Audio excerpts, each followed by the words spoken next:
Cynthia stepped into the passenger car off the Ferris wheel. "Oh, wait, are you guys together?" the carnival worker asked, motioning to the man in line behind her. No, Cynthia assured. "It's just me." The worker closed and locked the door behind her, and her car advanced forward with a couple halting jolts. "It's just me," she whispered to herself. It wasn't supposed to be, though. Miguel was supposed to be sitting next to her, holding her hand, tenderly running his thumb along her fingers, as he used to.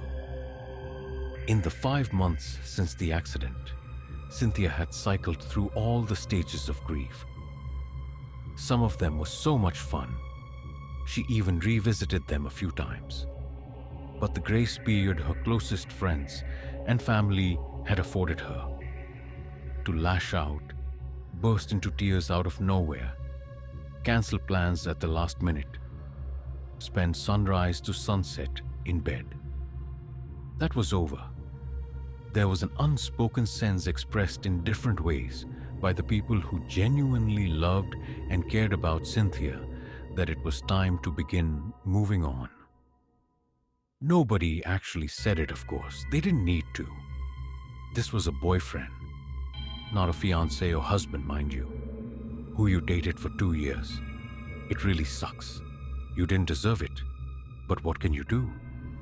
Cynthia's car moved up the Ferris wheel slowly, in fits and starts, twilight spilling out across the hills of West Virginia before her, as they separated themselves from the bright carnival lights beneath.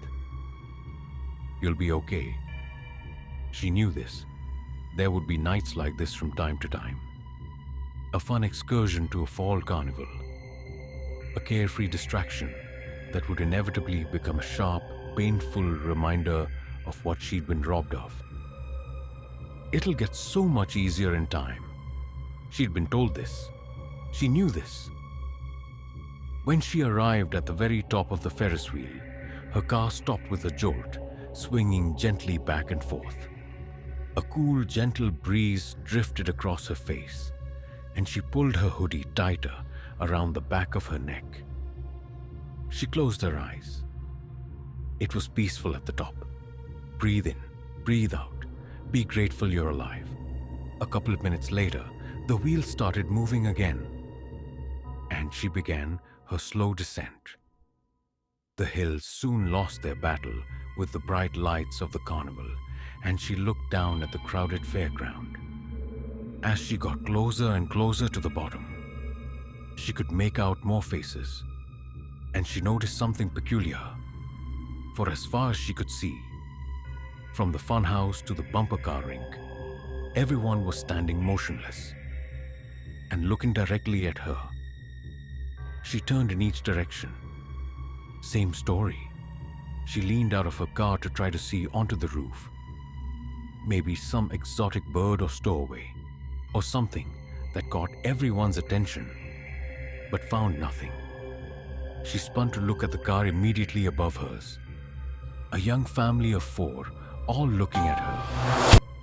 She waved at them, but it went unreciprocated. When her car reached the bottom, she found the carnival worker who had loaded her in standing motionless, mouth slightly agape, staring at her as if in a trance. "Little help?" she asked, tapping the latch on the door. He didn't move or speak. She reached over the door and let herself out. Cynthia chuckled nervously as she walked past him. "See something you like?" she asked. No answer. He turned slowly, keeping his gaze fixed solely on Cynthia as she walked past him and into the crowd.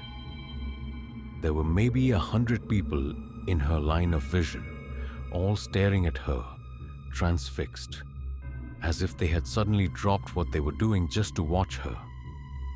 "Okay," she yelled. "Is this like a flash mob thing?" She was met with total silence. "No, seriously.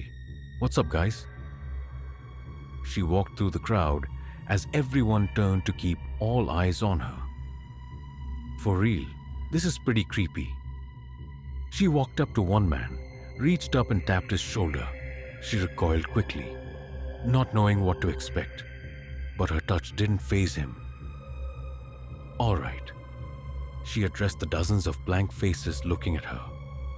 Best guess is this is some sort of reality show stunt. I hope the viral video will be worth basically ruining my night. Truly. I'm gonna go on home now. Have fun just standing there like zombies, I guess. Cynthia walked briskly through the back of the crowd until she reached the main entrance. When she rounded the corner to the parking lot, everything behind her sprung to life again. Music, laughter, carnival barkers, shouts. Well, that didn't take long, she muttered to herself as she spun around and walked back through the main entrance. But as soon as she did, everyone abruptly stopped what they were doing and looked at her again, motionless. Seriously? She screamed in vain. She sighed loudly and turned back to the parking lot, ignoring the loud noises of the carnival that had kicked back into gear behind her. When she pulled into her driveway, she stepped out of her car to find Mr. and Mrs. Thompson standing on their doorstep looking at Cynthia, illuminated by their porch lights. "Hi," Cynthia greeted them. No answer. "Hi," she called out more loudly. Still no answer or movement. "Wow, you guys too. I hope you're all getting paid a lot by whoever put this whole bit together." When she entered her house, she went to the bathroom and looked in the mirror. There was nothing remarkable about her. No radiant, hypnotic glow or visible thought bubble that read, "Look at me, look at me." She was completely the same as she was when she woke up that morning. She went to bed. Cynthia woke up the next morning, showered, got dressed, and walked outside to her car. She immediately noticed a handful of neighbors in each direction of the sidewalk, looking at her and standing perfectly still. "Day 2, she called out. "Wow, this shit's gonna get old really quick, by the way. Please feel free to stop whenever it gets old for you too." When Cynthia arrived at her office, she was not surprised, but still annoyed, and now a little unnerved to find all of her co-workers, some seated, some standing, all staring at her. "Okay," she said in frustration. "Okay, so where are the cameras? Huh? Because I don't know if y'all noticed, but I've been in a pretty raw place emotionally for the last few months. So I gotta say, your timing could be a little better. Don't you think?" Her voice was trembling a bit now. She walked up to her boss and waved both hands in front of his face. He didn't blink or acknowledge it, despite never taking his eyes off of hers. "Guess I'll just go home," she told him. "Doesn't look like anyone's getting any work done with me here. I'm sure you don't care, right? Speak now or forever. Hold your peace, man." There was no response. When Cynthia left the office, it of course started buzzing again, with activity behind her. She ignored it and walked outside, finding respite in an alleyway next to a dumpster where no one could look at her. She pulled her phone out of her purse and called her best friend Lacey. Just when Cynthia began to wonder if the phone would just ring forever, Lacey answered. "Hey, Cynthia. Hey, can you hear me?" "Yeah, of course." "Okay, so listen. I have a pretty insane question to ask you, but I've had a pretty insane 12 hours or so. So please bear with me. Okay?" Lacey chuckled. "Yeah, sure. Hit me." If a television network approached you about being on one of those dumb hidden camera reality shows, like if they asked if you'd participate in an elaborate prank on me, you'd say no, right? Honestly, it would depend on how much they offered to pay me. I know this sounds really stupid, Lacey. I just, given the shit I've been through this year, if you were approached, You wouldn't do it, would you? No, I wouldn't. Promise. Those shows are cheap and manipulative anyway. But I gotta say, now I'm really interested in why you're asking me. Lacey began laughing again. Okay, here's the deal. I know your shift starts in a few hours. I'm going to drive over to your place right now. You have to promise me that you'll have a short conversation with me and talk and show some sort of emotion while we do it. Okay, man? You're in a mood today. Yeah, I promise. Come on over. I'm very intrigued. When Cynthia parked at Lacey's curb, she took a few deep breaths. Lacey had been with her every step of the way, before Miguel's death and after. They trusted each other like no one else. But still, she was nervous. She rang Lacey's doorbell and heard some clamoring inside, and Lacey's light footsteps approaching. Lacey swung the door open and then abruptly stood still, staring at Cynthia with the same expression as all the others. Talk to me, Cynthia demanded. Silence. I said talk to me. Lacey looked at Cynthia directly in the eyes but said nothing. You promised, Lacey. Cynthia's voice was breaking. You promised me. Is this fun for you? Cynthia brushed past Lacey and stormed to her kitchen, where she filled a glass with water. She marched right back up to Lacey and threw the water in her face. Lacey didn't flinch or blink. She just stood there like a statue. Cynthia dropped the glass, which shattered on the floor. There was no reality show. There were no cameras. Nobody was being paid off. Cynthia didn't understand it, but there must have been some kind of glitch in the universe. Something had changed in her that commanded the unwavering, unthinking attention of everyone in view. She walked out of Lacey's house to find a group of young boys propped up on bicycles and scooters staring at her. Stop fucking looking at me, she yelled through tears, though she knew it was in vain. And then she had an idea. Cynthia approached the main entrance of the carnival, with a sign above the turnstiles reading in big green letters, Final night, come one, come all.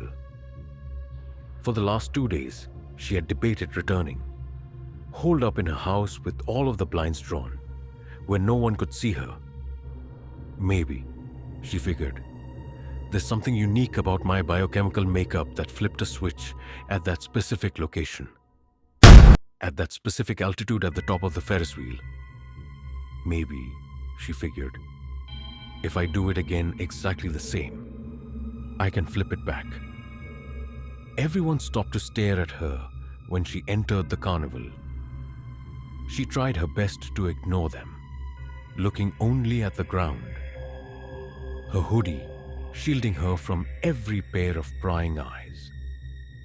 When she got to the Ferris wheel, she got to the front of the line, climbed into an empty car, and crouched at the bottom, where nobody, not the carnival worker or anyone else, could see her. Sure enough, the carnival sprung to life again. Okay, she heard him call out as a car began to climb. You at the back of the line. Tell anyone else who tries to get in line that you're the last ride of the night before we shut down. Cynthia remained huddled on the floor of the car, listening to the carnival sounds below. She looked up at the stars. When her car reached the very top, she whispered something. Maybe it was a prayer, a wish, a plea. She concentrated hard as she began her descent. She closed her eyes. Breathe in, breathe out. You can get through this. You've lived through worse. When she reached the bottom, she refused to open her eyes, too terrified to discover that nothing had changed. She reached over the door and let herself out, descending the 3 steps until she was on the ground again. She took 3 more steps, her hoodie tied tightly around her head.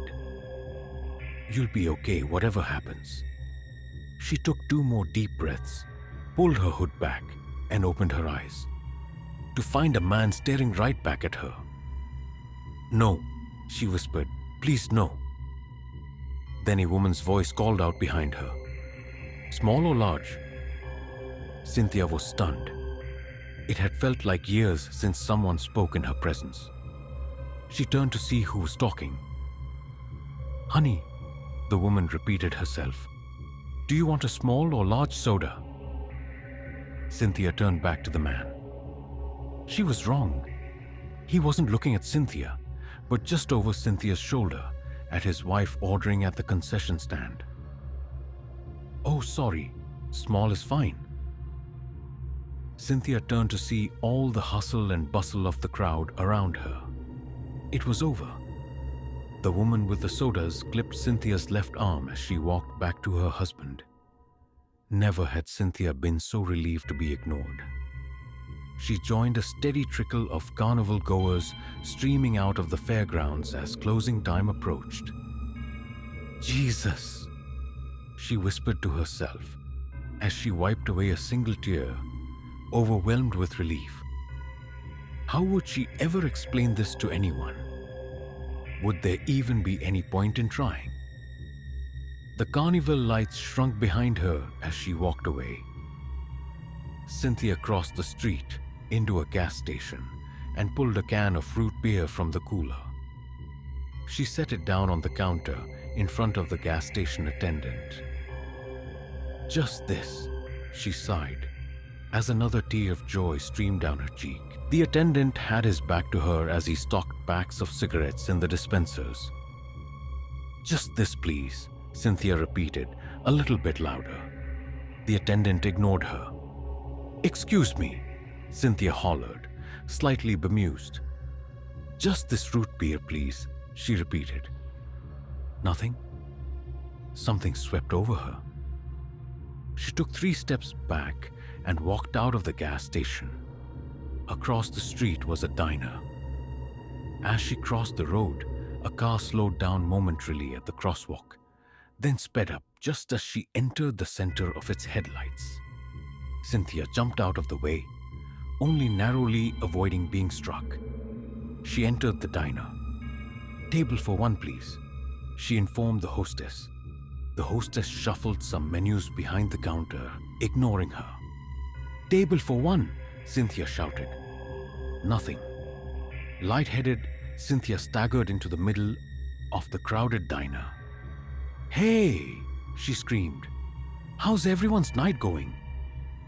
The patrons ate and talked and laughed, but nobody acknowledged her.